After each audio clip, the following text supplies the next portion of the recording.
Welcome to Sports Therapy episode 18. Today, KTO relives the best moment in his entire Cleveland Browns fandom. The Browns smacked the Steelers, winning their first playoff game in, a long ass time. As the conversation progresses, we discuss Juju Smith-Schuster's pregame trash talk and TikTok dancing, and I openly ponder one thing. Is he slowly turning into AB? Eventually, we get into the other games from this past weekend and discuss next week's matchups towards the end of the show. Now, if you're listening on any of the podcast platforms, be sure to leave us a rating. It is much appreciated. If you're watching on YouTube, we got the timestamps in the description, and don't forget to subscribe if you're brand new.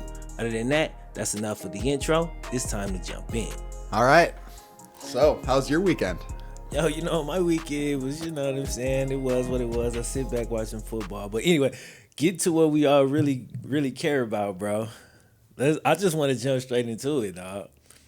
Take me through your feelings. Like, give me your emotions from the time you turned the game on, like, warm-ups through, like, that first quarter.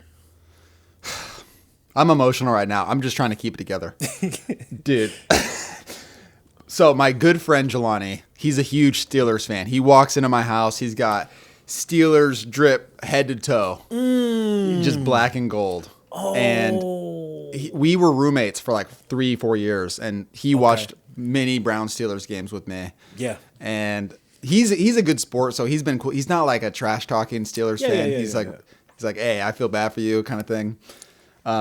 So he's been at my house watching the games. It's at about an hour out, and it's like I feel like a kid again. I feel like a 12-year-old kid because I have like that pit in my stomach that's like, this is a real game. This is not a joke. This is a real game. This is happening. This is what I've been waiting for. This game, like not the game to get into the playoffs. I've been waiting for this playoff game, and it couldn't have been against a better team. You know what I mean? As it all was coming together, I was like, I didn't want anyone else. The Pittsburgh Steelers, the one team that's been making us look the worst. Like they show all the records. Big Ben's this 24-3 against the Browns, whatever. So as kickoffs come in, I'm just trying to keep it together because I haven't felt that nervous for a game since I think Boise State Fiesta Bowl days growing up as a kid. Yeah. It's been a decade since I felt that way, like that nervous for a game. Damn. Yeah. Of course, the first play happens. Kickoff, they line it up, they snap it. He snaps it over his head, and I am screaming at the top of my lungs. I'm screaming, oh my God! Dude, my girlfriend was on FaceTime with her mom in the other room, and I was like cussing. I was screaming shit. I was yelling everything you could imagine. On FaceTime. Yeah, with her mom. So her mom got to hear the real me for a second. But it didn't stop that whole quarter. That first quarter is all a blur, almost. I rewatched the highlights of it like 10 times. Just the snap over the head. And then the interception, one-hand interception from the scout team guy. And then Jarvis Landry takes it to the house on the slant route. And then, stopping them, driving right down the field, and Kareem Hunt ran like a fucking bat out of hell. You know what I mean? Sorry for I'm saying whatever I want today. I don't even care. It's just you didn't even care. Yeah. I did. Who cares? Well, it doesn't matter. Browns want to play out there. Get it off. Get it all off. Dude, the way they played, it's like it doesn't even matter what happens. Like everything that's ever happened that I've watched like that game. And how everyone played, man. It was the game, dude. I couldn't believe it was the game I was watching, bro. Because, like, to me, I always think about you think about the build up, right? And see, Juju been rubbing me the wrong way all season. He can't. And the quote he had, bro, I just was like, dog. This before the game, I'm like, they ask him about the Browns. Any other team, better yet, than the Steelers, would be like, you know what? It's division opponent. They had a hell of a year. Respect to them. It's going to be a tough game. That's all you had to say. This man go on a long-ass nameless gray faces. He said, that man said, they are nameless gray faces. The Browns is just the Browns. Like, I was like, that's so unbelievably disrespectful and uncalled for. Just completely Yeah. uncalled for. You know what I'm saying? And then I think about back to all the trash talk and all of the crazy stuff on Twitter, just all of the shenanigans over the years. And then also from a lot of Steelers fans too. For y'all to come out there like that, bro, like y'all ain't say nothing. Like y'all was just, you know what I'm saying? Like y'all didn't say shit. Like they were just talking crazy the whole time. And y'all just walked up, boom, boom, boom, just beat these, like, bro, like they was really y'all kids, man. And it was so satisfying to watch. I was like, I couldn't believe that first quarter, but I was like, after I saw the way the game just opened up, I was like, it's over. They took their heart just like that. And I don't know, bro. It's got to be one of those moments. I can't really imagine it from your perspective. You know what I'm saying? Like, it's got to be surreal. You know what I'm saying? Like, just the way y'all embarrassed them completely. Dude, the whole Juju Smith thing is crazy in itself, but it's almost like I don't even care because that's how much better the win feels over, proving him to be an idiot. Like, yeah, that's great. I would love to have like a poster on my wall of like that tear coming out of Big Ben's eye, that close up on his face, and then having Juju sit there on the bench next to him, all sad. That would be dope. I'd love to have that. But the win itself and just like guys making plays like Porter Gustin, backup scout team defensive lineman, diving interception, just other guys making plays, like a bunch of like Myles Garrett wasn't even that big of a factor. Like it was a bunch of other guys. Like it was a bunch of other Taki intercepting a big pass towards the end, just kind of seal the deal. It was just like the best team effort ever. You're talking about the left guard got signed by the Browns and he met Baker Mayfield in the locker room before the game. Like, you're talking about the most ridiculous circumstance, ragtag group of guys, Disney film, okay, cut the cameras. This is DreamWorks presents. It was, dude, it couldn't have been against a better team. Like, you win a playoff game and you haven't won a game in a playoff game in like 25. I mean, I wasn't even alive the last time they won a playoff game, but to have it come against the Steelers, like it's not better. It couldn't get better than that. You know what I mean? It doesn't even matter what happens the rest of this year. Like the Browns could get blown out by the Chiefs and it could be embarrassing. Baker could throw 5 picks. It doesn't even matter because it does matter a little bit, but compared to what just happened, like that'll never die. Yeah. That game will never die. So it won't. It'll live on. It'll definitely I couldn't sleep. On, bro. Yeah. I literally, it was like, I go to bed relatively early now. I used to stay up late, but I go to bed at like 10, 11-ish. It was like 1:30 and I'm watching the highlights for like the 10th time on YouTube. I can't I have the football in my hand. It's actually over there. I was literally just like throwing it to myself like I was a kid again in my backyard. Just like acting like I was the players. How was your boy? Like how did your boy take this? He took it pretty well. Really? He was just like the first few plays, he was really pissed, but he was just kind of down and out. And also I was just so loud and I wasn't being obnoxious. Like I wasn't being like a sore winner or anything, but I was living it up and he was just kind of like, this is what we've been all year. Like this is bound to happen. Like he just kind of took it like that. He took it like a champ, I guess. Yeah. So I respected Jelani, but we had it coming, dude. Especially with all the comments, like Juju Smith and anything anyone else has said. Like, I think Ryan Clark or someone was like, "This ain't a rivalry." Like, we've been kicking their ass for so long. Like, it was like perfect. You couldn't have scripted a better. Like, we get blown out by them in the early season, it's like that. Oh, you guys are good, but you get destroyed by the Steelers and Ravens. Yep. And then we beat their backups to get in. And it's kind of like, oh yeah, good job. You beat our backups. And then we kick their ass when it's their full team. Yeah. Dude. And it's like they chose y'all, right? Like, cause by seeing they starters, they really wanted to play y'all in the playoffs. You know what I'm saying? So they asked for that ass whooping and y'all was like, cool, here you go. And it's like seeing the video of, they lose 4 of their last 5 and then they're dancing to like they're doing a TikTok video. The player's like, dude, any old head who sees that, imagine what they're thinking. Like imagine like the old Steelers, like the Hines Wards and like the Jerome Bettis's and the Palomalu's. They see those guys doing that. Come on now. You're cringy. like cringy. Like they're cringing because they know, bro. It's like these dudes, and when you doing that, when you winning, it's like nobody can really say nothing. You could just kind of like not like it from a distance, but yeah. it's weird with that team. Like they kind of went on, like they went on this path to me of just complete obnoxiousness. And they just kept going that way despite the L's. And you would think, okay, a couple L's, let's sharpen up. They never like took that off. You know what I'm saying? And it's pretty prophetic to see it come back and just bite them in the ass. Just like y'all ain't practiced in 2 weeks. Like y'all coach, you probably had your coach at your crib. He probably was sitting on that couch right there. Yeah, he was watching with me. Like, we were high fiving, you know, chest bumping. You and Stefanski, dude. Yeah.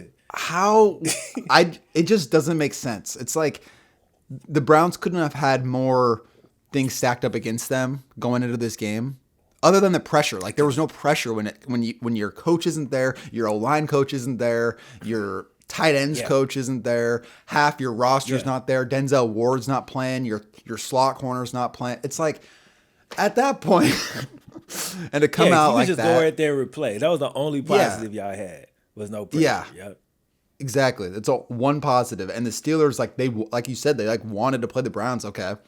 We get a nice walk in the park for the first round.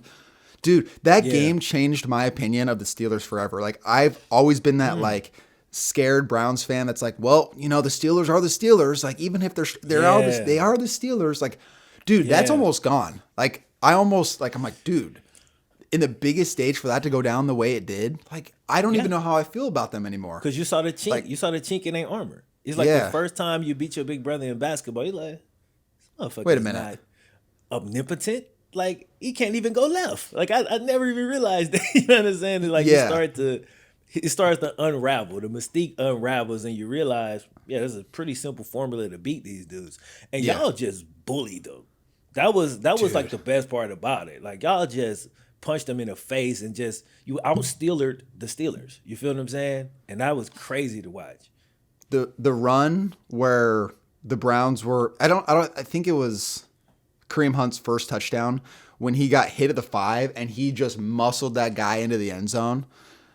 Like the guy took it was like bad, like he was way up high and everything, but like just driving into the end zone and the way that Kareem Hunt bounced out of that and then his second touchdown run, like the energy level of like the Browns, dude, like that was, it's like, it doesn't matter. I'm telling you, it doesn't matter what happens. They're like, they could get blown out by Kansas City. I don't even like, it's just that game. That game's going to never die. That's a fact. I'm going to say that over and over, dude. That's a fact. It's never going to die. That's a fact, bro. Dude, the Bengals kicked it off, man. I texted you last night. I was like, dude, the Bengals kicked it off with that crazy game where the guy high steps on the interception. And, you know, they have all the little fights because of that kind of thing. Yep. That's what started. It was the perfect way for like juju. Yeah, exactly. Yeah, I want that photo on my wall too. Him getting lit up. With Ryan Finley like laying in the pile with the smile on his face. Like, yes, dude. Yeah. What a season. I mean, what a moment, dude. I wish that's when I wish that I was like at a bar with a bunch of Cleveland fans. Like, that's the one time I wish I was. That's like if the night could make it just a little bit better, that's what it'd be. But I can't complain. Insane. Yeah. I can't felt complain. Bad, dude. Man. I was thinking about Odell, and I felt so bad that he wasn't like a part of it. You know what I mean? A part of it, because I like Odell, bro. And I was thinking about him. I was like, damn, it gotta suck. He's sitting at the crib. You feel me? Watching this history. You know what I'm saying? And I know he wanted to be a part of that. So I don't know. I'm just throwing that in, but I know that had to be tough for him. No, that is something to think about. I almost don't even want to think about that aspect of it. Like, I don't know what's going to happen with it. Like, at this point, I don't know what's going to happen. He tweeted during the game. Yeah. Yeah. So, I think there's a spot for him. I don't think it matters right now. I just think the Browns have something special right now. And thinking about this Chiefs game, man, it's like, it's even more nothing to lose for the Browns. And to think, like, it only can get crazier from here for the Browns. That's what's so wild about like what's happening. And I said last week I was happy that the Browns had made it. Like, like we finally got here. But, dude, I don't even want to get ahead of myself. I can't get ahead of myself. Like, I'm excited. I get 6 more days of this to, like, live this up. Like, we're still in the playoffs. Yeah. It doesn't even feel real. Like, I'm more than excited. Like, dude, I'm going to be, like, walking around with a football in my hand at the store. That's, like, how I want to be doing. I'm going to be that kid. Like, that 10-year-old kid throwing the football around to himself in the store. The Chiefs are human. The Chiefs have shown this year that they're human. Now, the thing is, from a talent standpoint, we know what the Chiefs are.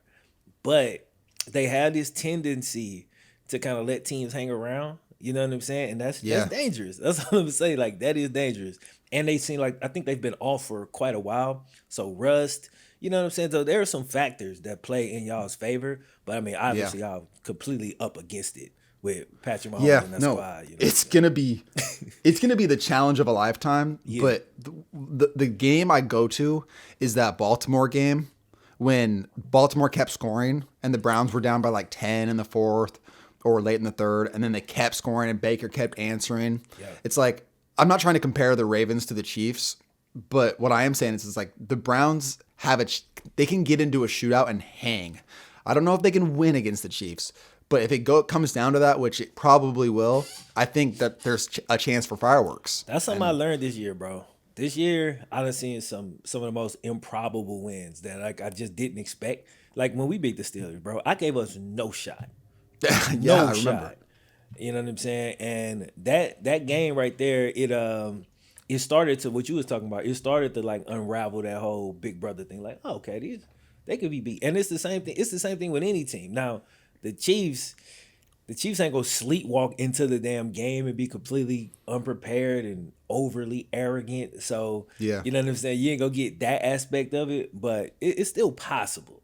Yeah, unlikely, but possible. I can't even. Honestly, I don't think I can make a rational, I can't think about the game rationally yet. I think I need a few days. Yeah. Because how I saw the Browns play and some of the plays they made, like just that first quarter was incredible. But like when things started breaking down a little bit and the Steelers got a touchdown here and then stopped them and got another one, they still answered. Yep. And they came back and then they made big third down plays and then that Chubb screen pass. Dude, the combo of Hunt and Chubb, man, I hope that lasts for a long time. It's like with running backs, you never know. Yeah. Like it could be 2 years from now and they're not even in Cleveland. So I'm living it up. What's the contracts look like? Well, I think Chubb's still on his rookie contract. He was drafted the year Baker was. So there's going to be a big decision coming soon because Baker's going to get his max deal. Most likely. There's no way he doesn't get a max deal at this point. A max deal? What's a max deal? Well, it's probably whatever at the time that the quarterbacks, like the highest quarterback, can get paid, which is over $30 million. No I think way. so. I don't think so. You don't think that much. You don't think he gets that, or you don't think that that's possible? I don't think he gets that. What's your reason? I wouldn't pay him that because but you're not. He's like not the Go reason. ahead. He's not the reason that y'all win. You feel me? I would give him more, like maybe a little more than Tannehill. You know what I mean? What is Tannehill making? Not 30 million. I'm just Ryan Tannehill go see. Tracked 4-year, $118 million with 62 guaranteed, Mm-hmm. 62 mil guaranteed. That's $30 million a year. How's that average out? That's 30. Okay. Well, yeah. If 29.5. Yeah, that's what I'm saying. For sure. I pay him what Tannehill got. Yeah. So you give Baker $30 million a year. And then Miles got his big deal. Denzel Ward's probably going to get a big deal. They're probably going to bring in some free agents to make the defense a little better. You're paying the O-line a lot. Like they paid a lot to the right tackle and Batonio. And then Jarvis obviously has his contract. So that obviously rules out like probably a guy like Odell. Like you probably don't want to keep him around for his contract. And then the tight ends got big money. So it's like, that's what I'm saying. Like at some point, the money situation's coming into play, and running backs are. I'm not saying you can replace a guy like Nick Chubb, but it's way more likely that you can draft another running back and plug him in rather than paying a guy. I want to see Chubb stay. Like I'm a advocate for keeping the backs we got, but just the reality of the NFL, they don't last long. Hunt that I think y'all would lose. Like, y'all not gonna No, lose Chubb. You're gonna lose Hunt. No, because we signed Hunt to a contract, and it's because of what happened with the incident. How long did he sign for? Let's see. I assumed he had a short kind of prove it deal. Hunt contract. 2-year extension after this year. So wait, 2 more? 3 seasons. So you got 3 more years? Yeah. Oh, shit. Okay. Nice. But here's the thing with Kareem Hunt. It sucks for Kareem. Yes, it does. But because of what happened, he's never going to get a huge contract. So that's benefiting the Browns, obviously. Yeah. And that gives a chance for to keep a guy like Chubb. I don't know where Chubb's at mentally because you can never tell. Like, he shows no emotion. Yeah. Which is dope. Like, he's just a professional. Yeah. He makes crazy plays and then he just hands the ball to the ref. Like, you never see. Dude, he would be considered, he wouldn't be on Derrick Henry level, but he would be talked about more if he had a little bit of flash to his game. For sure. I don't even, who cares? Like, that doesn't matter. Yeah. It doesn't, who cares what other people say? Yeah. You know what I mean? Like, I watch Chubb every game and see what he does. And it's like, you don't have to talk about him. He's going to do what he does. Yeah, for sure. I think people who weren't aware, they being put on notice though in these playoffs. Like, they're gonna realize that Nick Chubb is a whole different animal, bro. You know what I'm saying? Like, dude is the true, he legit. You know what I'm saying? I just ordered a jersey because there's so many things about Nick Chubb that I like. One being that he was a track star in high school, and if you've ever seen the photos, did I ever send you the photos? I've seen them. I did a video on Nick Chubb. Yeah, so I got the photo of him running track next to that other dude, and he's like he looks now. Yeah. And there's another one like where he's 17. jumping. It's like you know how y'all when you warming up. Yeah. I guess you kind of jumping to get loose. He's like 50 feet off the ground. You know what I'm saying? It's a great, like 2 or 3 great pictures from when he was in high school. Yeah, dude, he was state champion level sprinting speed in Georgia. Yeah. And he was at 225, 230. And he wasn't focused on track as much as he was preparing for football because of that weight, you know? Yeah. So he's like, I relate to him in that way. It's just cool. He's my age. So, you know, there's a lot of, I played running back. I'm nothing like Nick Chubb. I'm not trying to compare myself to Nick Chubb. I'm saying that I was 160 pounds and I was fast. And he was as fast as me, if not faster. And he was 230. Right. And he's still like 60 pounds heavier. Yeah. And I have a 65-yard touchdown run in high school and I think I'm hot shit. And he has like one of those every week and he's just like, all right, next play. I just love watching him play, dude. Yeah. It's so cool. I love watching him play too because he doesn't look. So when I look at him, I don't see Derrick Henry, right? Like when you look at Derrick Henry, he's this huge human. Yeah. When you look at Nick Chubb, he looked like, you know, he's big, but he's like a normal NFL running back. But I don't know what the hell this dude's legs is made out of. But he cannot be tackled. Like, I killed my team. Like, I killed my team for being soft. Because I was like, bro, would you tackle Nick Chubb? Like, why is he running over 4 people? Why every time we touch him, he's falling for 7 yards? And then I watched him for the rest of the season. I was like, oh, he does it to everybody. You know what I'm saying? Like, he can't be tackled, like, by anybody. And it's kind of weird. Like, I wish he was a little more flashy only because I want him to post his off-season workouts. What the hell is he doing, dog? Yeah. Like, what is his legs made of? Because he tore his knee up in college. Yeah, in college. And honestly, I didn't think he would ever be the same. Matter of fact, I think I said that in the video I did. This was obviously this was before he even got drafted by the Browns. And to see the way he came back and is like better than ever, you know what I'm saying? Respect to the dude, bro. They say he's one of the hardest workers on the team. Bro. Man, it shows. Yeah, so you look at how he looked in his college uniform and you see a freak of nature, like, oh, dude, that guy's a beast. But in his in the NFL uniform, it's like he doesn't look like the part, like you said. And then when he's running, until he's in the open field, you can't tell that he's like a fierce runner because he just, like, the way he runs doesn't look ferocious. I don't know how to say it, but then he hits a guy and all of a sudden he, like, an arm tackle, he makes it look like the guy didn't even touch him. Like, it doesn't even slow him down. Yeah. Not like, oh, he slows down a little bit. Like, no, it's just like the guy bounces off and he just zoom. And his breakaway speed is like, you see how fast he looked on that screen pass? There was no one there, but he went from 40 to the goal line in just a second. Like that. It's crazy. I saw him in Cleveland. I was at the Browns-Falcons game his rookie year, and he had a 92-yard touchdown run, and it felt like it happened instantly. Like, it was just like he gets the handoff, and he's in the end zone. And it was just like a mind-blowing moment. You're like, what was that? It's just, yeah. I could probably go throughout all the Browns players and just talk about them for like hours, just because. For sure.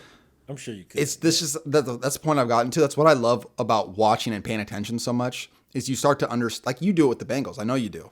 You see every play they make or don't make. So then you know what they're capable of, their tendencies, when they're playing above their skill level, when they're playing worse than their skill level. And that's what makes it frustrating as a fan, when they're not playing up to their level. But then when they have a game. That's it right there. Yeah, exactly.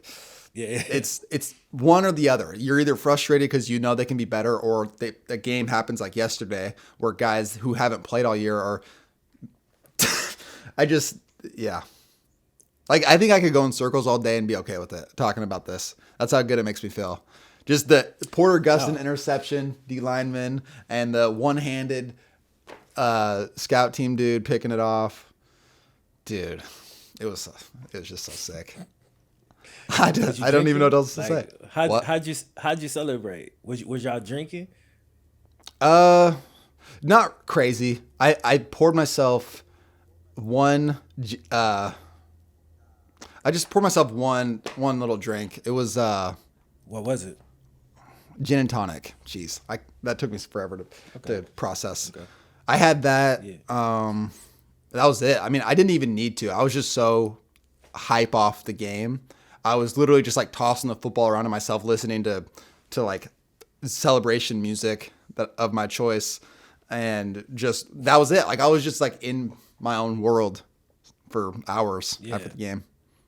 I actually started a Madden franchise with my buddies because I was so hyped about it. Even though I hate Madden, I was so hyped about it. Like, I want to. What? After the game? After the game. You started after the game? Yeah. So after the Browns game, the game just ended. What you mean? I'm saying, so between the time the game ended and now, you started a Madden franchise? Yeah, we did a whole fantasy draft. I practiced my team. Yeah. I told you I was up late last night. You did. Yeah, you did. Yeah. But damn, I didn't know you was like. Well, it's because I'm also on the West Coast, so the game ended at like 8:00. Okay. Yeah, so I'm sure you're thinking about it when the game ended for you and it's late, but yeah, it ended at like 8, and then. But dude, that's what football does to me. It's like, I hate Madden, and I literally was like, we got to get this Madden franchise going. Let's go, guys. Like, we got on it. And I don't know how long it's going to last, probably until the Browns lose. You're not going to ever touch that shit again. Yeah, well, dude. I just want to watch that first. I could watch that first quarter until the day I die. That's probably the last thing I'll do. I'll be on my deathbed, like, pull up that game. From 2021. Yeah, dude. Yeah. Well, do you want to talk about anything else? I don't even know what else to say. My brain's on the same things. I hadn't thought about anything, but like, I just want to go in here and talk to you and see where you was at with it, because I knew you was amped. I knew you was going crazy.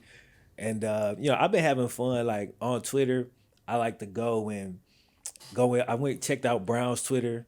Y'all was going crazy. It was fun, bro. It was like, I sent you one clip of old boy. That was funny. Panda. He was at his crib. He said he was getting lit. He said he didn't expect to be that drunk in the first quarter, but he said he ran out of liquor. He was going in, bro. So that's what's interesting about football fans. Some people, they celebrate by drinking. Some people, when they're losing, they drink. And the thing with me with football is like, I'm not drawn to do either if my team is winning or losing. Like, that's not the first thing I think about. Like, I don't think about drinking. If people do that, then that's fine. That's what they do. It's just, for me, it's like, with winning, I'm so pumped that I don't even want to drink. I Like guarantee that's not the first. you, if you would have went to that bar you was talking about at the beginning of this video, you would have been completely lit. Like you would have been in there, bro. Like because everybody in the bar would have been drunk. Yeah, dude. I mean, it's like that rally thing where everyone's taking shots and stuff. Like, yeah, I get that. Oh, yeah. But being at my house, my cat's sleeping next to me. Yeah. I mean, it's just, I guess it's a party atmosphere is what it depends on. Yeah. So if I was watching with like 10 Browns fans, yeah, you're right. That changes everything. And that's the one thing that sucks about kind of being off of Twitter and stuff. The one thing was, I was thinking about live streaming on my channel during the game. Yeah. But I decided not to do it because I was like, I think I'll be too focused on the stream if I'm instead of the game. Like trying to do a stream at the same time, I'd be like focused on the chat and like what I'm saying and stuff. And I'd rather just be fully locked in. Yeah. And I'm like, hey, the Browns have never been here before. I'd rather just enjoy it 100% in my world. And it would have been dope if you had like a neutral party to moderate it for you, like to be there with you. You feel me? And you do your thing and he kind of run that type of stuff. That would have probably the only way it would have worked. Tree did it though. Tree did it. Tree was live. Tree had a killer stream. He got up to 20,000 I saw viewers. it this morning. Dude, it had over 500,000 views this morning, like 8 hours later. I was like, God damn. A 6-hour stream.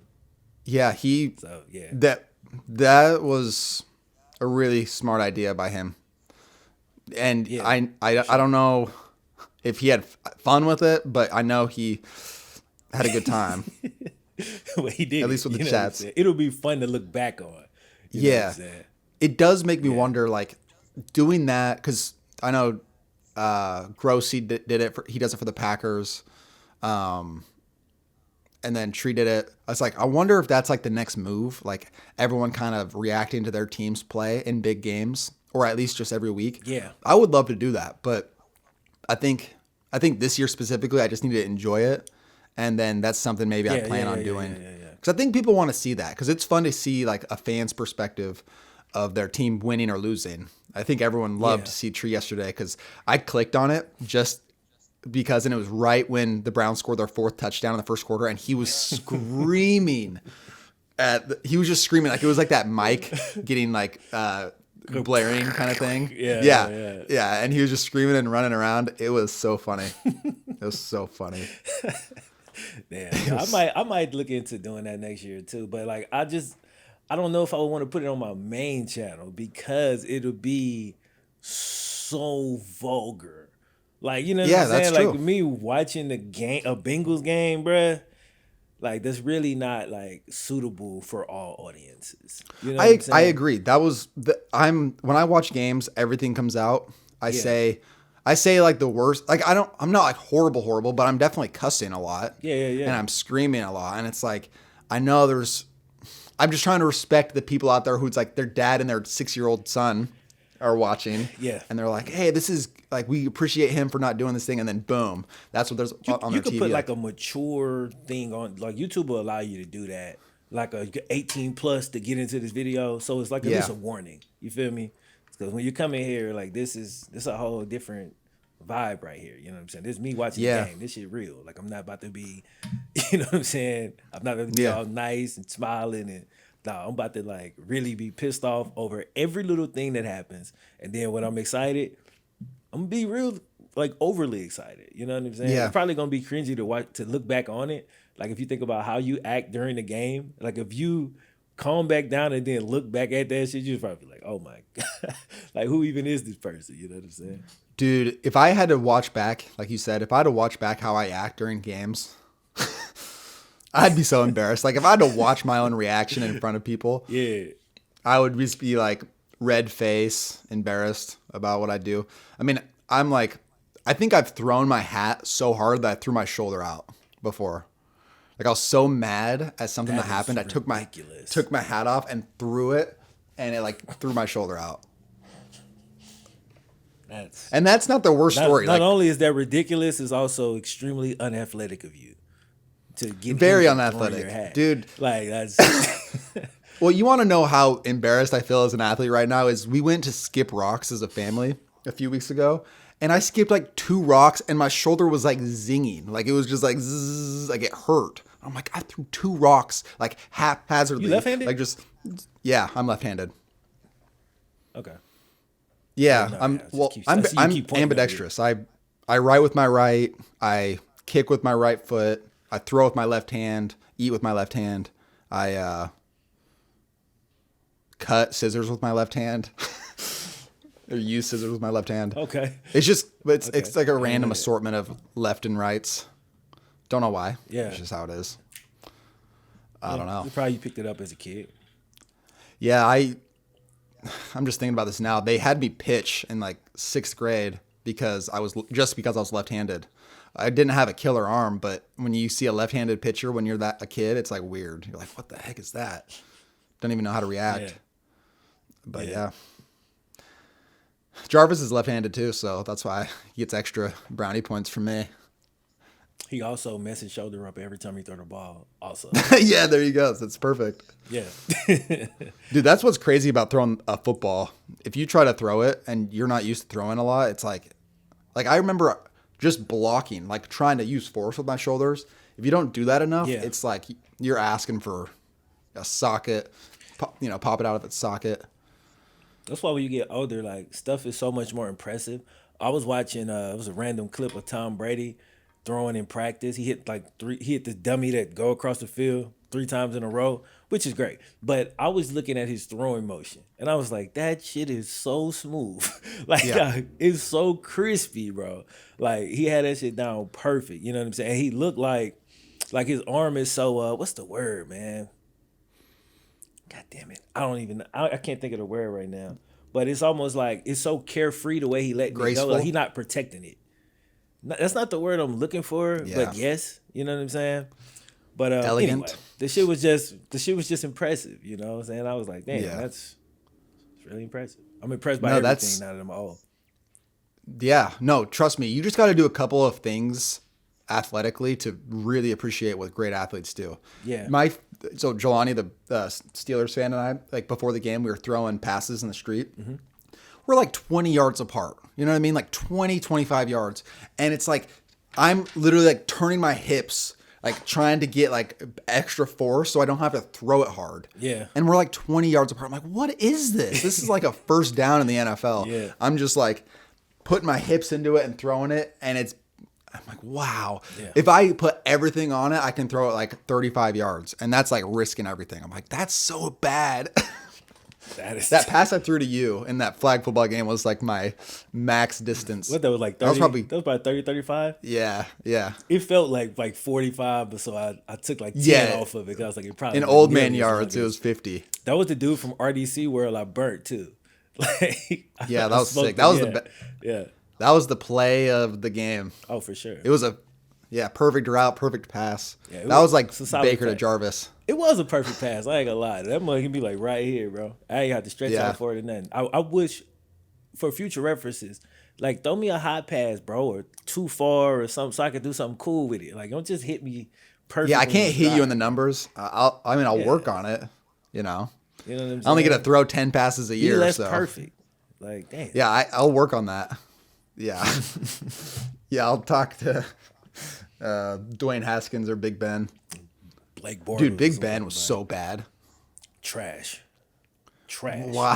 Like, my boy told me earlier in the season, and he said it when it happened. He's a Ravens fan, and some point in one of their games, they got a hit on Big Ben, and he said in that moment, he said he saw it. He said Big Ben got old right there. He been trash ever since that moment, bro. Like he started the season out so much better because I assumed he was done this year. So I was completely shocked when he came into the season and was very good. But, it couldn't hold up, man. Like the way he been like the way he's gone through his career, like he just haven't really put a whole lot of extra time in and stuff like that in the offseason. But again, he still made it to 38. So this shit's still hella impressive. But he didn't fell off a cliff at this point. But just the type of cat Ben seems to be, I don't think he gonna just walk away like smooth, bro. Like the Steelers gonna have to push him out. I think it's gonna be ugly. You know what I'm saying? Yeah. He's gonna be leaking stuff to the press. You know how you do it. And that's quite good news for us. Oh, it's Like great news. anything that happens with that situation it's like if he goes one more year, it's still prolonging some shitstorm of what happens like quarterback with the receivers, like I feel like their receiver room is like poisoned because of the like almost because of Antonio Brown and like him being like the leader of that locker room as far as the receivers for a while, and then like Juju's got issues. Like what? It's like a cultural thing. Okay, just from the outside looking in, when AB was leaking DMs, right? He leaked the DM Juju sent him. Juju was like, "Hey man, I've always looked up to you." So AB leaked that like he was gonna make Juju look bad. I was like, yeah, they got to get AB out of there. AB leaves, and then Juju starts turning into AB, and I'm like, he's not AB yet. He ain't that level, not even close. But the social media kind of poison. It's like, yo, Juju, you gotta, bro. You're a super likable dude. You going crazy on social media. I know that's your business and that's your stuff. But like, dog, it started to get to a point this year where I'm like, bro, he walk into the stadium. He's thinking about TikTok because if you watch the video, like he shoot it when he got his regular clothes on, right? He walk on the logo, and then it'll flip to where he's in his uniform. So he walk onto the logo, shoot the little thing, and then he's thinking, all right, let me go get this wardrobe change for TikTok. It's like I'm not even going to put my pads on to get ready for this game. Like I'm really, and then like you talking crazy in the media, and the thing is, bro, my thing is when you talk crazy in the media, but you the third receiver though. And see, that's the thing I don't like because it's like you don't really have a big enough impact on these games to really be talking the way you be talking. You feel what I'm saying? Yeah. So you talk and then your teammates got to be the ones that actually cash the check. You feel me? Because they really carrying the majority of the weight. And then, you'll make some plays here or there. But again, you're probably the third option as far as the receivers go. So it's a weird thing, and I just really feel like Juju he really need to sit back and just kind of reevaluate. Now, he said after the game he didn't regret what he said about y'all. Now, he said that publicly, but I hope that's what he said. He said he didn't regret it. That's what he said. Yeah.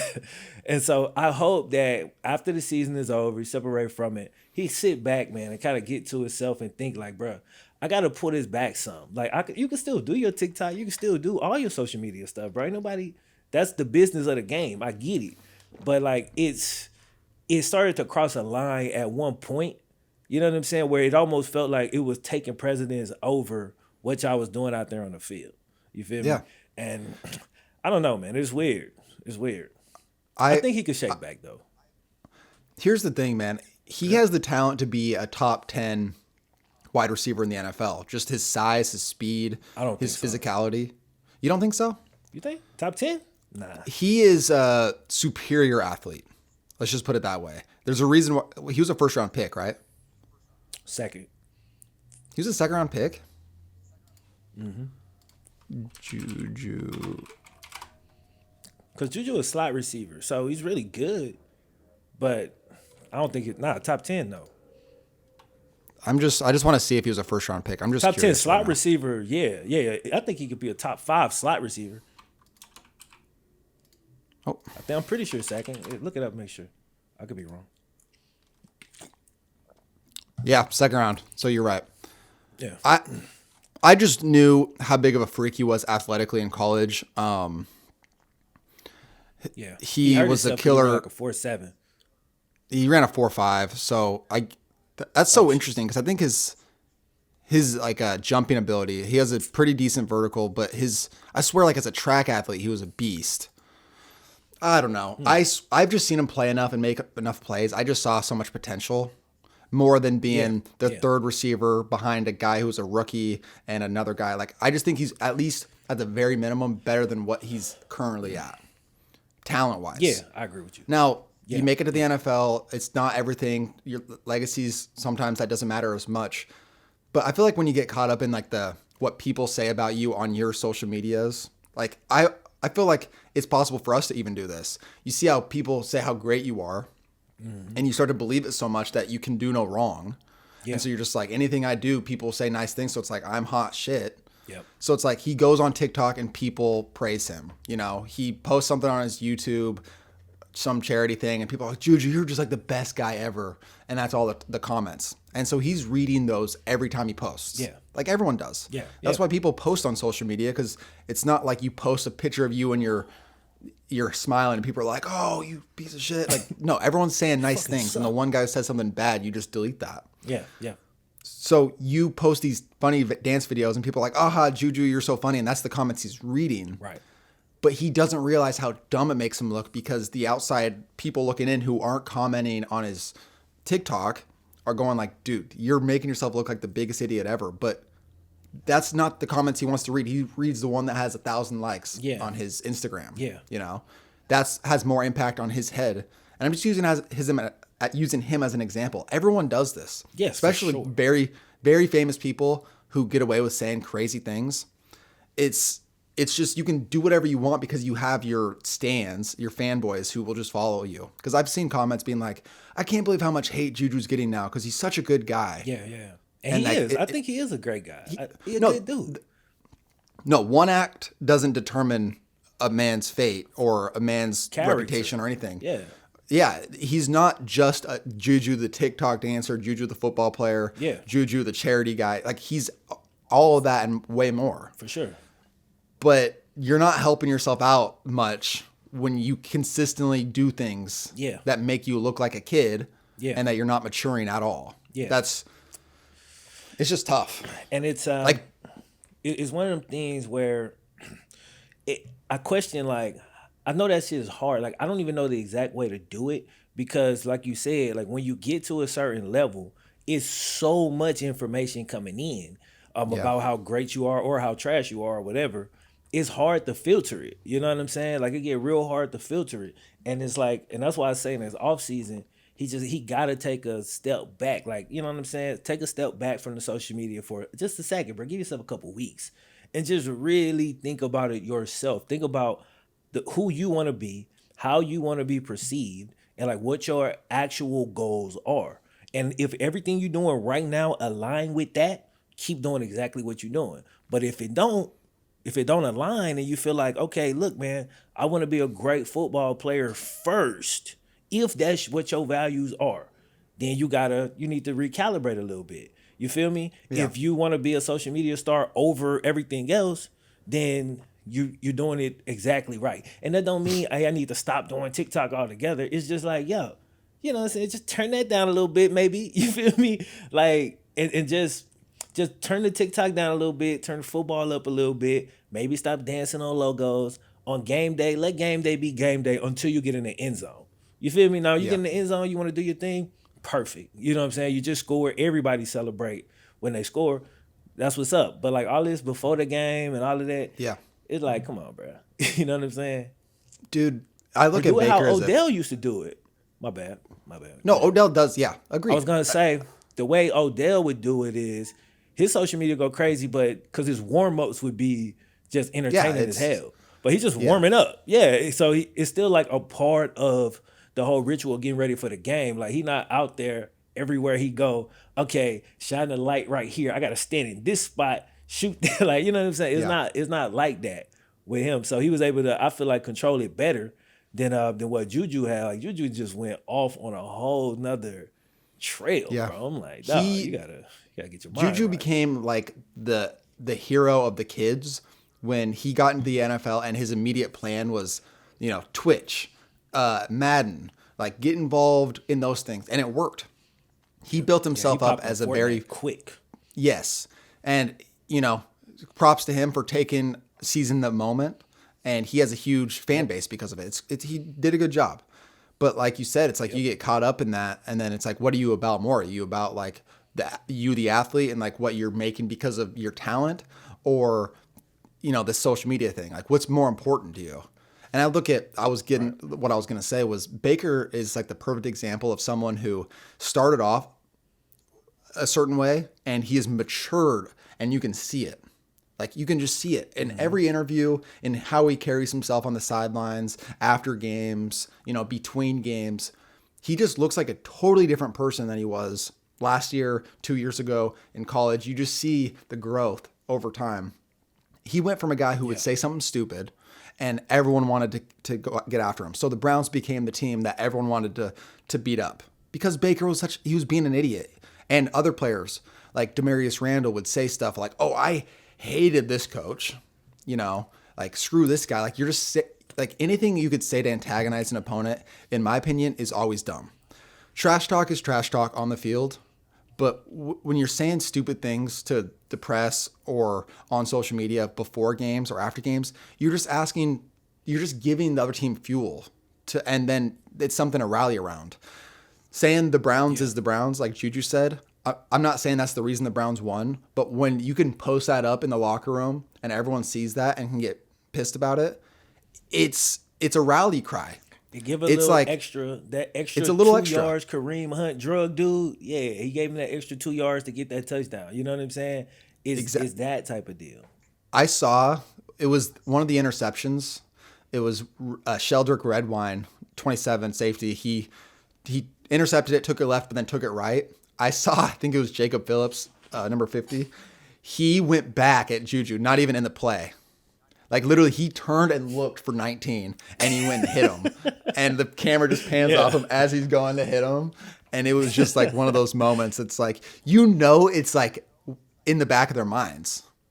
And it's not that that's their main goal, but it's like you gave them that edge so they can always come back to that. They can see you across the field and they can go, yep, there's the guy who said we're nameless faces or, whatever.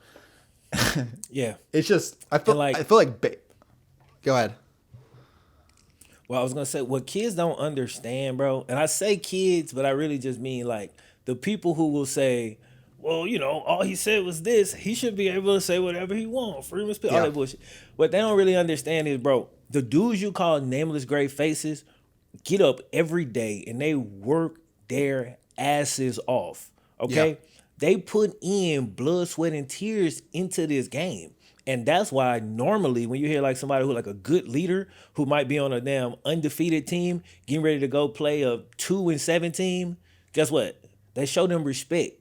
You feel me? Like they might understand, look, bro, this is not a game that we want to sleep on. We're not going to go into the press and say something crazy about these dudes because they putting everything they got into this. So it's a certain level of respect that you're supposed to show your opponent when they preparing the same way. And you know how they prepare because you do it. So if you're an NFL player, like you know what it takes. You feel what I'm saying? So to just disrespect somebody for no reason at all, you know what I'm saying? It's just...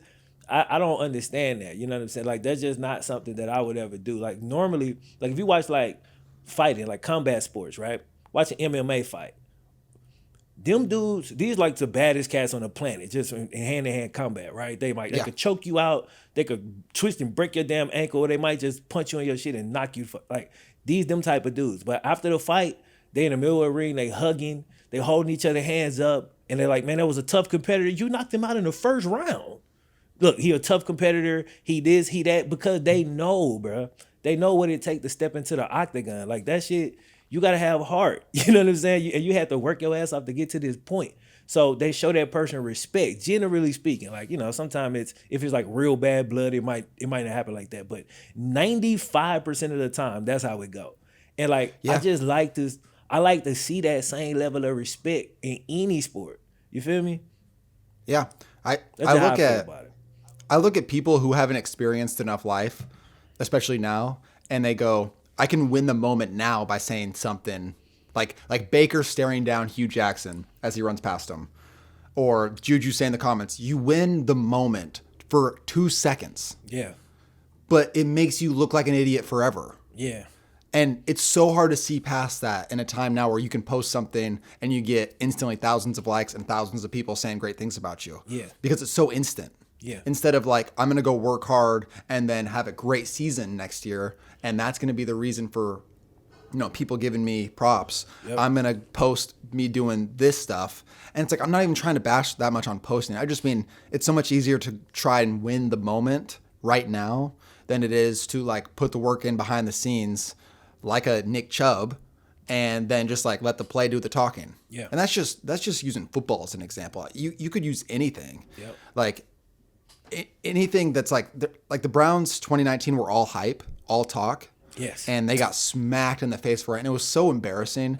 It was really hard to get over that. It was really hard, even a few games into the 2020 season, being like, okay, let's see like how this next game goes, because you just expect after a big win for them to just get punched because they think they're hot shit. But it really wasn't like that. It was they got the guys out of the locker room that were kind of those guys that get after a win, they're instantly like excited and talking shit.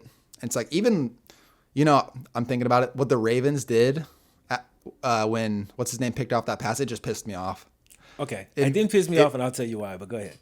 Yeah, it pissed me off because it's that instant unsportsmanlike disrespect that, like, I get if you were talking trash during the game and like whatever, but it's like the rally of everyone coming out to when the game's like basically over and doing that. I just don't like that shit. All right, so Titans, bro, the Titans have been talking crazy shit for the last 2 years. They ran up on the Ravens coach when they played earlier this year before the game, talking crazy to the coach. I was like, who does that?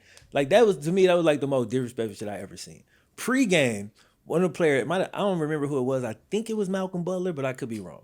He runs up on Jim Harbaugh, or John. Which one is it? John? Jim? John Harbaugh. It is. The Ravens coach. And he's talking crazy. Then when the Titans beat the Ravens that last time when A.J. Brown drug all them dudes in the end zone, bruh, the Titans was relentlessly talking crazy. So disrespectful. But getting into this game, same exact thing. So I got it a little bit more from the Ravens. Like, I understood it. Like, because it's a direct payback. It wasn't unprovoked. I ain't even saying it's the right thing to do. I'm just saying, like, or that I would have did it. But when I look at it, I can understand it because it's not unprovoked. I felt like the whole Juju thing was completely unprovoked. I was like, bro, that's true. The Browns it's not the same. Is sitting at home, can't even practice, and you just throwing shots at them for no reason at all. So to me, that's why I felt it was different. You know what I'm saying? I 100% agree. If I was the Ravens, I wouldn't have did that.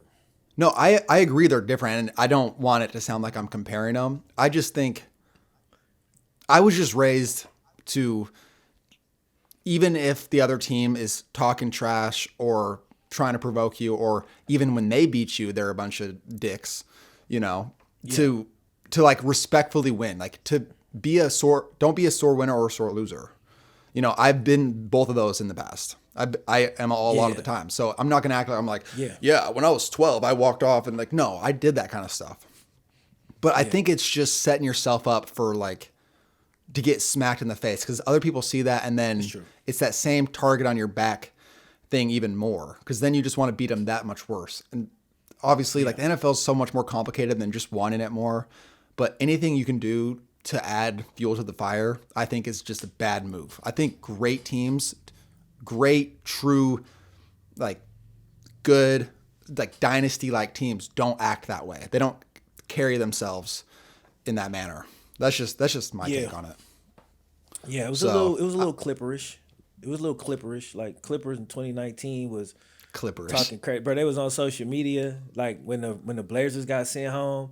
Oh, y'all got sent home. Clippers went home next round. Second, like, you know what I'm saying? Yeah. And it's like, and they had a complete meltdown on top of that. They didn't just get sent home. They blew a 3-1 lead.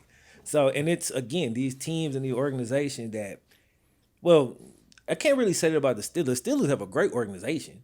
So it's not exactly the same, but it's just like these cats who haven't they don't have like that championship mentality. I guess that's more what I'm trying to say. That's what I'm saying? Yeah, when I brought up earlier how they had lost 4 of their last 5, but they still won the AFC North. They were doing let me get my camera started. They were doing like the dances like AFC North champs, and they were doing like videos, and I'm like, that's what's on their mind. They just lost 4 of their last 5. But they're dancing because they are AFC North champs for like the prestige of saying that maybe it's because they got more money or something like in their contracts if they win. I don't know. But clearly their focus was on like, we did it, even though the end of the season was so bad for them. That's just, I just don't see the champion type mentality with like the Hines Ward. Wow. Yeah. Guys like that, Troy Polamalu. Just thinking of any of those like for like fierce competitor winners, like you think of like Hall of Famers, that's not the stuff they do. Yep. Like how many Hall of Famers can you think of? I mean, that's an interesting question, but none of them were like that win the moment instantly kind of guys. I don't know. That's just, you don't see that. I guess that's also like a newer thing, like people acting the way they do now.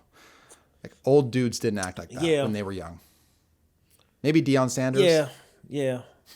Deion, I know my boy Randy Moss had a couple moments.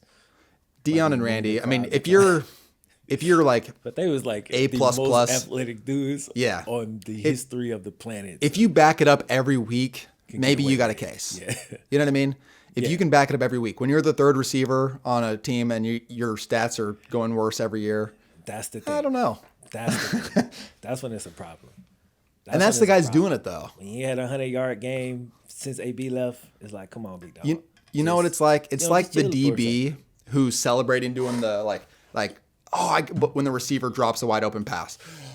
Yeah, they're doing that thing. Who was that did that last night, bro? The ball went out of bounds, and the DB was like, I was like, yeah. He just overthrew it, bro. How can you celebrate when you get burned so badly, but the receiver drops it? You know what I mean? Like, DB is different, bro. Don't judge DBs. They different. They got to have a different mindset. Like when you fail, because as a DB, if your job is to stop the receiver and all the rules is for the offense, you'll take credit for that. You technically fail all the time. You fail so much to keep your confidence where it need to be. They celebrate everything, man. I just let That's it go. fair. It's just funny to watch because you're just like, you can't tell why they're celebrating. It's like, it's just funny. He got beat by like 5 yards, but he he's like, he just overthrew it, man. Like, relax. You should be doing this instead of this, but whatever. Yeah, exactly. Yeah. Well, dude, I guess we can talk. Do you want to talk about I don't even know. I watched all the other games. Did you watch the other games? Yeah. I watch football all damn day, Saturday and Sunday. Same. What are your thoughts on the other games? I got to remember them. Let's back up. Well, let me just say this right now. The Seahawks-Ram game was the most boring game. Just like I said. Remember I said I was going to go to the gym during that game? Yeah. Yeah. I tried to watch it. I watched like the first quarter. I was like, I'm going to go lift. It was slightly better than the Saints game, in my opinion. They're both. The Saints game was the worst game. Bro, it's something about that 3 o'clock slot. I don't know what it is. It's dead. That 3 o'clock slot is completely dead. I'm like, is it the food digesting? Like, is this game really not as bad as it seems? Or is this like the most boring shit I ever watched in my life? My boy is a Saints fan, and so he was on the mic while we was watching. That's the only thing got me through that game. But that game was incredibly boring. You know what I'm saying? So anyway, the good games. Bills Colts, that was a good game. Man, the Colts, and we said it, quarterback away. Colts quarterback away, man. So that game went pretty much how I expected. The Bills almost got hold. Remember that fumble? Yeah, that was That was a terrible call. He got up and they said that he was down. It was one of the greatest plays. That defender, bro. I was like, waited this man's for him. Awareness is on 100. Yeah, he sat there and waited for him to get up and then stripped him. I was like, that's the coldest shit I've seen. And they didn't give him credit for it. It was insane. I agree. That was shocking. What other games was it? Yeah. That was crazy. Titans, Ravens was fun. Ravens. I was happy Lamar got his first playoff win. And they kind of had a rivalry going, bro. So, it was an intense game. It was a lot of, you know what I'm saying? It was chippy, so that was fun. Are you pulling the games up? I'm just looking. I'm pulling up the games coming up because I'm just curious. Okay. NFL divisional. Tampa Bay Washington went hard as bro. Tampa Bay Washington was the most fun game of the weekend, bro. My dude, what's my man name? Tyler Heineke. That dude is a fucking animal, bro. Like Old Dominion, I think. Old Dominion. He played in the he was my quarterback in NCAA. NCAA. And the XFL too. Yeah, dude. Yeah, bro. He was balling, bro. And his receivers was letting him down. They was dropping everything. But he played a hell of a game. He almost outplayed Tom Brady. And he was the quarantine quarterback. So that was impressive. I had a lot of fun watching that.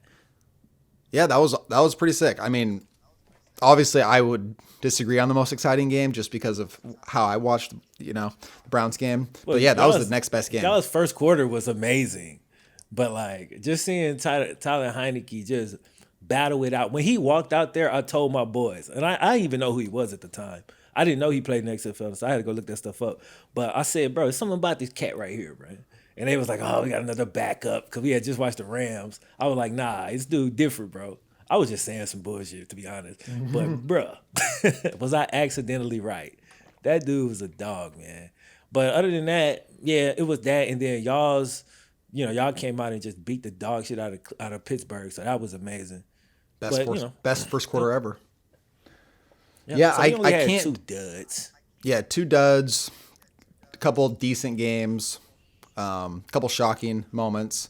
The Ravens getting down 10-0, and Lamar looked so bad, and then he had that crazy run. Yeah. That was sick. Yep. I cheer for the Ravens because of Lamar, and that's it. Yeah. I like a couple of their other players, but Marcus Peters pisses me off so bad that it's like I want them to lose just because of that dude. And Marcus Peters is a lot. He's a lot. I respect his game because he backs it up a lot, gets a lot of picks, but just sometimes he does it. He just goes a little too far for me, and I just like to see him get beat. You know what I mean? Like he's extra. He's very extra. Is. But I like the Ravens, man. I like the Ravens same way I like y'all. Like, you know what I'm saying? That's division teams, but I see y'all play so much, and I got a lot of respect for y'all teams. Then they got Lamar on top of it, and y'all got Baker. And I was, I fuck with Baker. Matter of fact, we the only ones that picked Baker to go first overall, remember? Yeah. Remember that? We did that mock draft? Yeah. And everyone gave us crap. Yeah. I remember that. Yeah. But, so, I enjoyed that, man. Oh, I also enjoyed seeing, what's my man's name? God damn it. For the Rams, the corner, Ramsey. Yo, he locked DK up. I don't care what nobody say. Every pass DK caught was a busted coverage when somebody else was checking him. But when he caught 1 or 2 on him. Yeah, but man, who made that pick Ramsey 6? Go at it with a number 1 receiver. Pick 6. That was another. That pick 6 was nasty. I was so pumped. That was the one time I got off my couch. It looked like NCAA. Yeah, it looked like NCAA. You know what I'm saying? He just jumped it down receiver screen. And it was crazy because it was right after DK was mad about not getting the ball. Like right after he had a meltdown on the sideline. Then they forced it to him. And dude was waiting on it. He jumps it, boom, he's gone. And, that was pretty much it. But it's going to be fun this week coming up, seeing Ramsey match up with Devontae Adams. Like that's going to be first game on Saturday. What is your thoughts on that?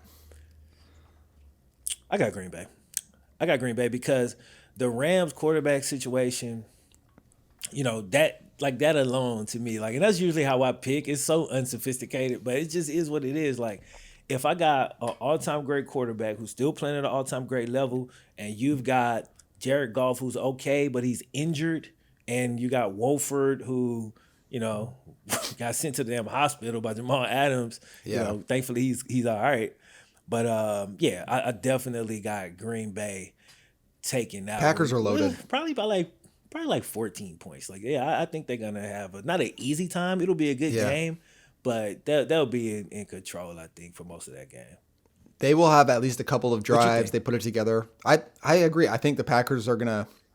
I think it's going to be one of those games where it seems close because the Rams defense is so good. It's going to be like a 10-3 at halftime, and you're like, oh. Maybe, but it's like the Rams can't do anything on offense unless they have a crazy play. And let me bring this up while you Go picking. Ahead. Aaron Donald, rib injury. He's out. So, he's probably going to play, but he's not or slowing him down. 100%. Yeah. So and that's something to keep an eye on. That's another thing that sucks about amazing players is when they're in, it's like they are just unbelievable. But when they get hurt or they're out, all of a sudden it's like not even the same. It's like it's just like takes away from what they're capable of doing. And it's like, obviously that's the risk you run with having great players. You want to have great players over not, but that's just that's the possibilities of what can happen. And for sure. They just had a tough year with, quarterback getting hurt and the situation that it's at right now. Packers are going to win that in my opinion. Yeah. Convincingly. Okay. Now, the only way I could see the Rams winning is if Ramsey really could shut down Devontae Adams. That does change things. And I don't really know what the Packers' health situation looks like. I don't know if my man is back. God damn it. I'm forgetting his Scantling? name. Not I'm just throwing Scantling. out a name. Not Scantling. I don't know the either. other one, I don't bro. watch the Packers. I watched them a little this year. I'll watch them if they're on. My and boy the Aaron Browns Jones gonna aren't. go crazy though. I tell you that. I Probably. accidentally discovered on NCAA. So he's gonna Yeah. go crazy. Yeah. All right, man. Then you got Baltimore Buffalo. I hope that's a great game. I think that's an interesting matchup. Damn.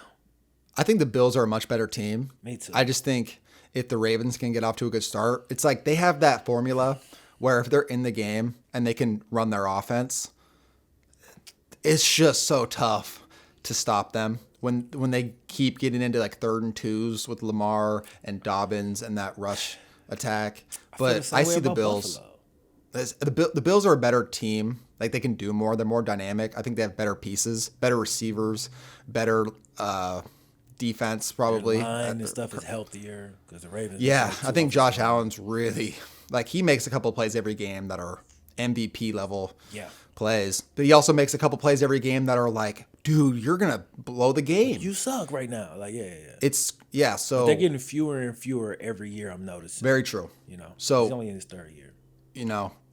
I would love to see the Ravens win because I would love to see if the Browns win, obviously. But the Browns-Ravens AFC Championship would be like my ideal situation. But my gut says Bills should win that, especially at home, and they're just hot right now. So I'm going Bills. I'm going to go Bills, too. I want to pick the Ravens so bad. I do, too. But I really just think Buffalo is better. Like, I just really do.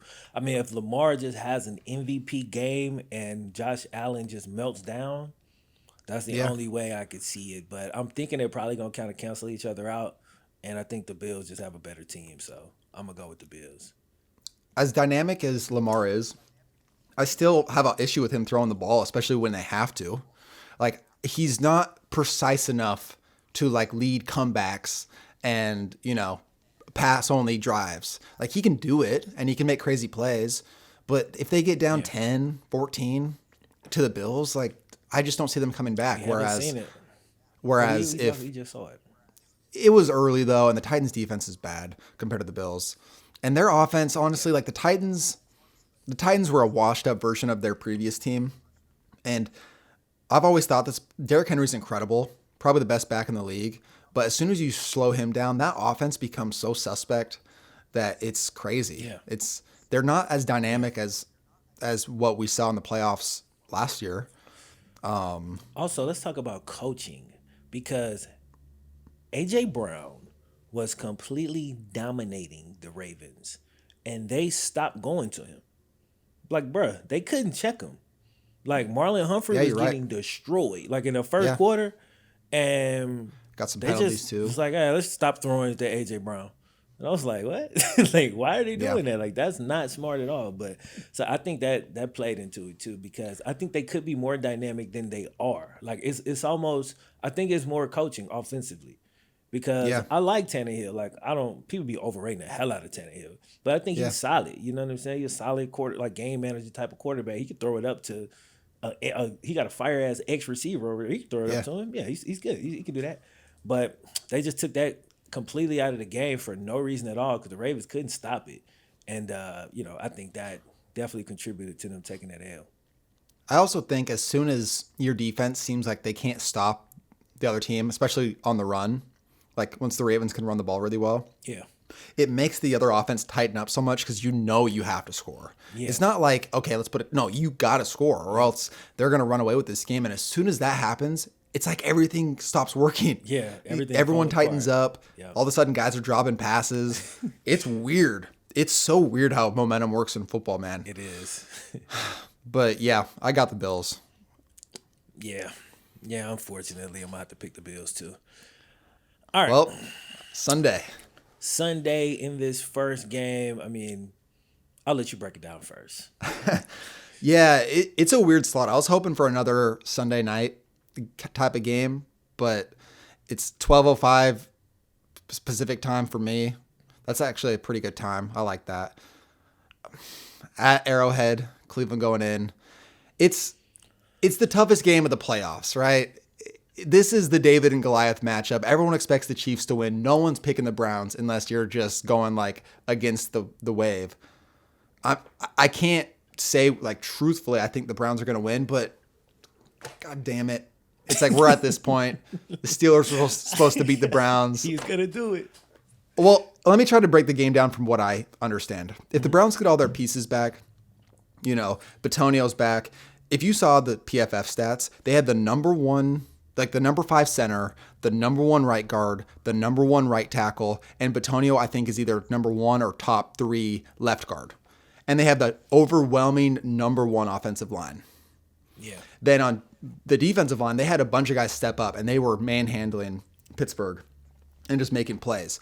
Denzel Ward should be back. I think Kevin Johnson might be back as well. It's that everything is starting to, like, guys are coming back. We'll see how the injury reports look. But Cleveland is getting healthier and getting their coaches back, and they're going to be at full the capabilities, I guess is what I'm saying. What are you going to say? Has Denzel Ward matched up with Tyreek? They played once. Because a lot of really good corners have issues with the small, speedy dudes. Yeah, I think that Denzel Ward has as good of a chance as anyone, and I'm not saying that's good odds, but if anyone was able to do it, Denzel Ward potentially. Not saying it's going to happen, but that's like the one guy I think could happen. I'm not even worried as much about Tyreek as I am Kelsey. I think the linebackers for the Browns have struggled with tight ends. Kelsey going to eat y'all up, but the big plays. See, when I think about y'all team, bro, and the way y'all built, I think if you can get big plays against y'all, I think that's something that could really hurt you because now it take your running game out of it, and y'all will be quick to abandon it. You feel me? When y'all go down a couple points. And so that's why Tyreek, he probably going to make 3 catches, but it's going to be 2 touchdowns. Yeah, you feel what I'm saying? It's like 50 yards. You feel me? And Kelsey, we know Kelsey going to eat in the middle of the field. He's going to be unstoppable as well. But it's just, man, I can't even see y'all having a real chance in this damn game unless Kansas City got to be completely off their game. Completely off their game. But I'm curious to at least see that Denzel Ward matchup. Well, remember what I said, and let me finish this whole thought before you say anything. Remember how I said Ben's sitting and they're playing their backups, and then you try to put all the pieces back together after not having everyone at the same time. You kind of give people a rest. That gives guys freshness, so that's good. But it also kind of sets things off, like all of a sudden things are a little out of sync.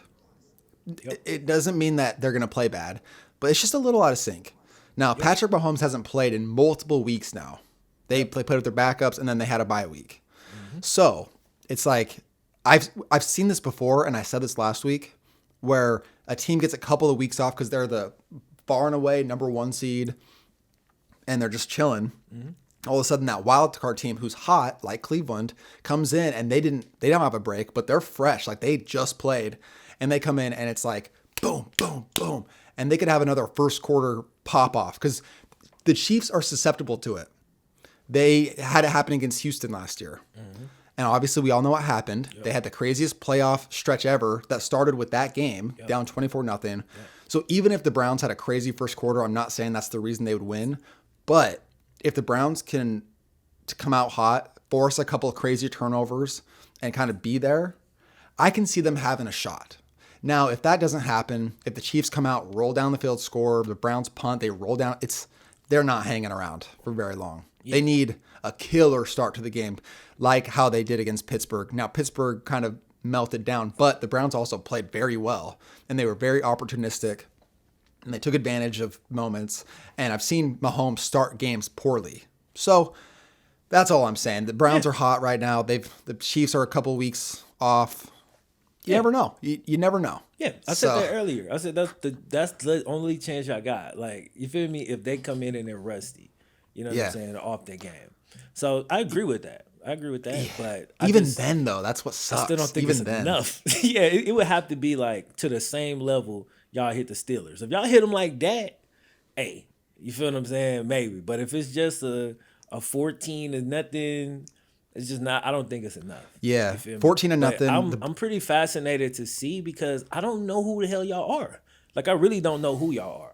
I don't know if y'all just some team that rolled in against Pittsburgh and caught them napping and you know what I'm saying, kind of put everything together, or if y'all like really like that. You know what I'm saying? Are y'all really the team that I saw in the first quarter Yeah. versus Pittsburgh? I'm so curious to see. Are y'all gonna Here's what I'll rise to the say. occasion in this game? Here's what I'll say. So the Browns played the Titans last year, week 1, and it was the hype Browns against the pissed off Titans who were like, why are these guys getting hyped up? They haven't even won a game. And they got punched in the mouth Yep. by the Titans. Now, the Yep. Browns, I think 2 years ago, played the Chiefs, and it was one of those games where, oh, they're kind of hanging around. Baker seems good, and then they got punched in the second half, and they just kind of got Yeah. destroyed by the Chiefs. So there's a lot of Yeah. players who experienced a lot of these, beatdowns that it seems like they've retaliated. They did it against Pittsburgh. They did it against Tennessee. They came out against teams that had beaten them in the past, and they just showed up to the challenge, and they were ready to go. I've seen it happen multiple times Yeah. now to where it's possible. The Chiefs haven't given them any fuel other than it's like, oh, the Chiefs can't lose. They're going to be hearing that all week. So, what the Raiders did to the Chiefs this year gives me hope that a physical game and just like bats out of hell, just flying around, making plays and nothing to lose, hair on fire. It's football at the end of the day. And who knows? What if it's like windy, you can't even throw the ball that much, and it's like a grind fest? The Browns could win that. They have the better line of scrimmage when it comes down to like a crazy weather game. Because it's in Arrowhead in January. You never know. It could be snowy. It could be rainy, windy, bad, poor, conditions. I mean, look, you can hope. You can hope for the worst weather. I'm going to throw everything out there because I said it's football, dude. It's football, man. I've seen No, crazier. you're right. You're right. I'm just laughing at you praying for like snow and wind. I'm going to look it up. I added this You last trying to week. make the game ugly as possible. All right, go ahead. I'm over to the restaurant real quick. All right. Kansas City weather. Well, let's just say I've looked it up and it's not looking good. Not that it's bad weather, but that it's perfect, sunny, beautiful conditions for January. Let's just hope that they don't know what they're doing. And it's actually like 25, horrible conditions, 3 feet of snow. Okay, we don't need that to win, but that would be a great. It would help. It would be nice, bro. If y'all beat the would. Chiefs, dog, like we got to do like an emergency like sports therapy live stream or something because I might just go live on mean, YouTube at that would point. You might as well. I almost did it You against might as well, bro. when the Browns went up so much. I almost did it, but I was like, I'm gonna jinx them. I can't do it. That's If almost you why I've did stayed that, and then off. when it came back, yeah. I kind of figured that. Cause I looked on Twitter and I said he ain't come out of retirement on Twitter. He don't want to jinx it. He's still nervous over there. Yeah, It's one of those things where you start like the stars seem like they're aligned right now, and you don't want to mess with it because as soon as I say something, like it was the classic. Me and my friend would bet on a game, and he would get so pissed if they lose, and I loved it. So then my team would get up by 15 in the fourth quarter, and I would text them, "Hey, I can't watch the game right now. Can you give me an update on the game?" Just like being a jackass. And as soon as I send that text, they're missing shots, steals are happening. The other team comes back and they win last minute, and it's like that. It never fails. So I don't want to mess with with whatever the universe has for me when I talk shit. That's also probably why I don't like when people trash talk, because it's bit me in the ass so many times. So yeah, I can't even make an honest prediction about the Chiefs game because I don't want to. I'm gonna ride on this Browns hype train and just say anything's possible, and that's where I'm gonna be with that. I can't pick 17. the Chiefs. 17? It's possible. Hey, this is what I got. You feel me? I don't know. Damn. Just throwing it out there. That's tough, right? I could see the Chiefs scoring 40 in the 40s. And I could see the Browns scoring in the 50s. Y'all scoring in the 20s. We'll definitely score in the 20s. Okay. I think the Chiefs are scoring minimum 30s. And if it comes down to like a all-timer, it's going to be like a 54-51 type of game. Yeah. Could you imagine if we're here next week? Dude, I will go live on YouTube if the Browns win and it's 50s. Or, I mean, if they win, I'm on. But yeah. It's like, dude. You know what? I can't imagine. That's the crazy shit about it, because it's like, I can imagine it, because I've seen some wild shit this year to the point where I'm like, I can't imagine y'all winning. It's like, it's not so outlandish. I could see it happening. Like, there's a certain way things could play out where I could see y'all winning this game. But, I mean, if I'm betting money, like, I'm taking the Chiefs. You feel me? Ain't no way I'm betting money on this game. Well, yeah. Yeah, I mean, if you held a gun to my head, I would pick the Chiefs.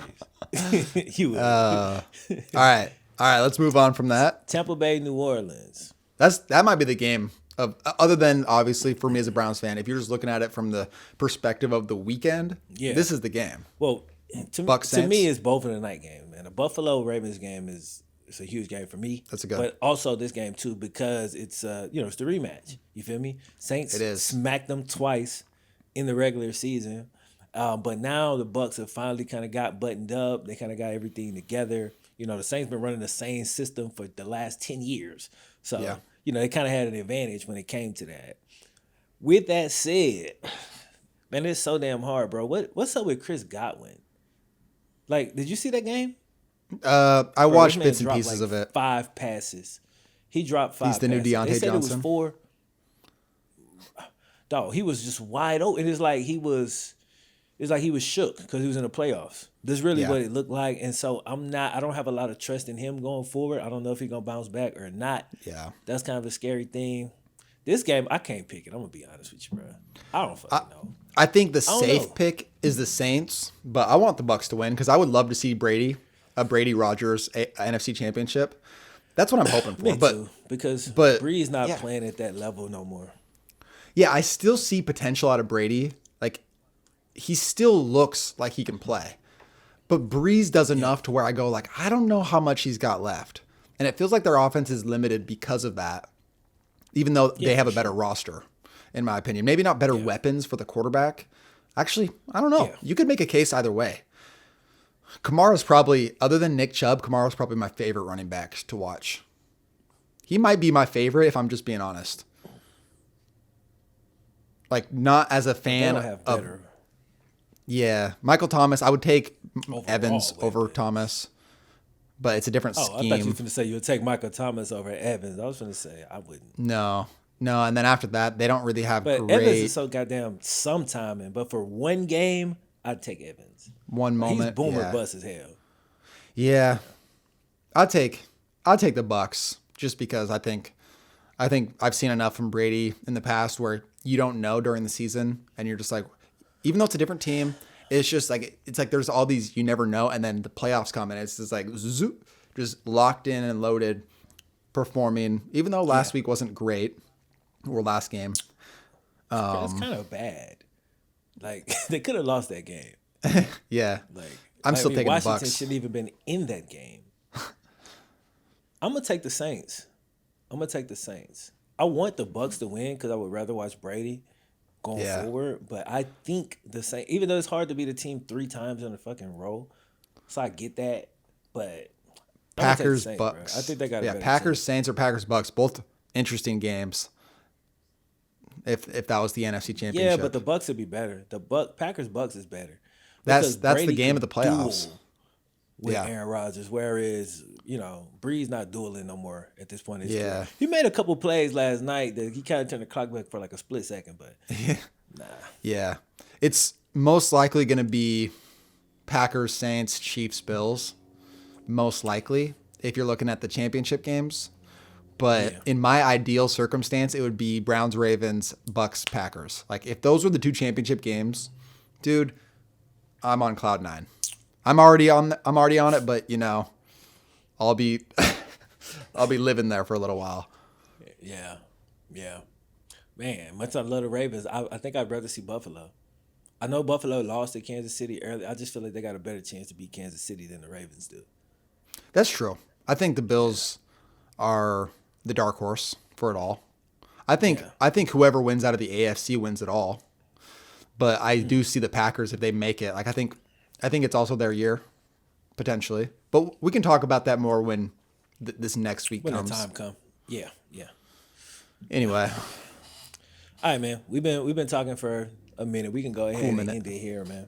Yeah. Cool. So, hope y'all enjoyed this episode 18 of the Sports Therapy Podcast, man. We'll catch y'all boys in the next one. Peace. Go Browns.